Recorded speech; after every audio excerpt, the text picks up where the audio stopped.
अनन्याला मी विनंती करतो, ये बघ यातली एक चिठ्ठी काढावी. दोन काढावं लागतील.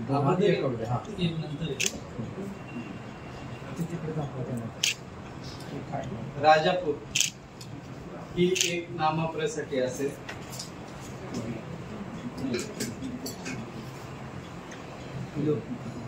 आपल्याला चिठ्ठी काढायची आहे कारण की नामापुराचे 2 आहेत आपले.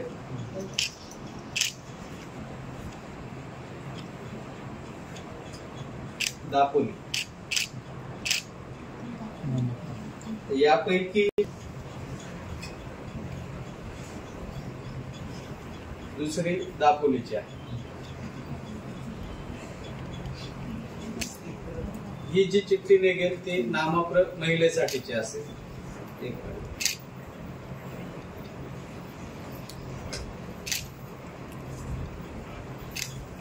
राजापूर मिनी मंत्रालय म्हणून जे ओळखलं जातं त्या ग्रामीण भागातल्या जिल्हा परिषद पंचायत समिती निवडणुकीचे पडघम वाजायला लागले आणि त्यातला एक महत्त्वाचा टप्पा म्हणजे पंचायत समितीचे सभापती हे कोण असावेत आणि कोण असतील याबाबत आत्ताच नुकतंच जिल्हाधिकारी देवेंद्र सिंग यांनी त्या संदर्भातली आरक्षण जाहीर केली. संपूर्ण जिल्ह्याचं लक्ष ह्या आरक्षणाकडे होतं कारण पंचायतीचा सभापती हा एक प्रकारे त्या तालुक्याचा आमदार असंच म्हणावं लागतं आणि तशी त्याची कार्यपद्धत असते. पूर्ण मतदारसंघ तालुक्याचा त्याच्या अधिकारात तो कामकाज पाहत असतो. आता रत्नागिरी जिल्ह्यातल्या पंचायत समित्यांच्या आरक्षणाचा नुकतीच आता सोडत जाहीर झाली आणि त्यामध्ये काही ठिकाणी सर्वसाधारण पडलं, काही ठिकाणी ओबीसी पडलं, काही ठिकाणी ओबीसी महिला पडलं. रत्नागिरी जिल्ह्याचा विचार केला तर दापोलीमध्ये नागरिकांचा मागास प्रवर्ग ओबीसी हे पडलं, तर राजापूरमध्ये सुद्धा नागरिकांचा मागास प्रवर्ग स्त्री पडलंय. रत्नागिरीमध्ये मात्र सर्वसाधारण पडलंय. चिपळूणमध्ये सर्वसाधारण, गुहागरमध्ये सर्वसाधारण, मंडणगडमध्ये सर्वसाधारण स्त्री पडलं म्हणजे ओपन महिला पडलंय. संगमेश्वरामध्ये सुद्धा सर्वसाधारण महिला ओपनच पडलंय. लांजामध्ये पण तीच परिस्थिती, सर्वसाधारण स्त्री म्हणजे सर्वसाधारण महिला पडलं. खेडमध्ये सर्वसाधारण पडलंय. एकंदरीत सारा विचार केला ना तर सर्वसाधारण आरक्षण ज्या ठिकाणी पडतं त्या ठिकाणी पुरुष मंडळी इच्छुक असतात. आता रत्नागिरी जिल्ह्यामध्ये विचार केला तर साधारण रत्नागिरी, चिपळूण या ठिकाणी सर्वसाधारण पडलंय, खेडमध्ये पडलंय. तर लांजा राजापूरला दोन्ही ठिकाणी लांजामध्ये सर्वसाधारण स्त्री पडलंय आणि राजापूरमध्ये नागरिकांचा मागास प्रवर्ग स्त्री पडलंय म्हणजे दोन्ही महिला आहेत.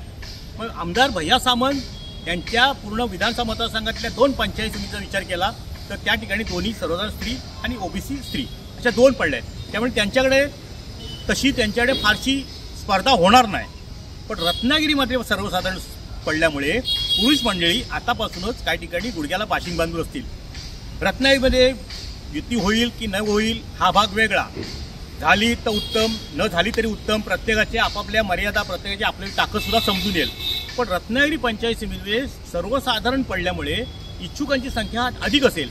त्यामुळे पालकमंत्री उदय सामंतांना त्यामधून कोणाला बहुमत आलं तर सभापती करावं यासाठी स्पर्धा होतील, लॉबिंग होईल आणि त्यांना त्यामध्ये कोणाला नेमकं करावं लागेल यासाठी त्यांना काही अडचणी किंवा त्यांना फार प्रयास करावे लागतील असं एकंदरीत दिसतंय. कारण इच्छुकांच्या संख्या वाढल्यामुळे कोणाला दुखवायचं आणि कोणाला दुखवायचं नाही हा प्रश्न नेत्याला नेहमीच पडत असतो. पण लांजा राजापूरला परिस्थिती वेगळी आहे. त्या दोन्ही ठिकाणी स्त्री पडल्यामुळे भैया सामंतांना काही प्रमाणात तिथली थोडीशी अडचण कमी झालेली दिसते. त्यामुळे त्यांना एकंदरीत त्या ठिकाणी ह्या आरक्षणाचा थोडासा दिलासा मिळाला दिसतोय. तर सामंतांना मात्र ह्या ठिकाणी थोडीशी कसरत करावी लागेल. एकंदरीतच काय रत्नागिरी जिल्ह्यातल्या पंचायत समितीच्या आरक्षणमधून असं दिसतंय की पालकमंत्री उदय सामंतांना थोडाशी अडचण तर आमदार भैया सामंतांना दिलासा. आणि ज्या ज्या ठिकाणी तालुक्यातल्या पंचायत समितीचे सभापती सर्वसाधारण पडले त्या ठिकाणी मग खेडमध्ये सर्वसाधारण पडल्यामुळे योगेश कदमांना सुद्धा डोकेदुखी वाढणाऱ्या मंत्री या नात्याने त्या ठिकाणी सुद्धा अनेक इच्छुक असतील. तर एकंदरीतच काय की आता आरक्षण पडलेत म्हणजे पंचायत समिती निवडणुकीचे पडघम वाजू लागलेत असंच म्हणावं लागेल. टाइम्स डिजिटलकरता किशोर मोरे, रत्नागिरी.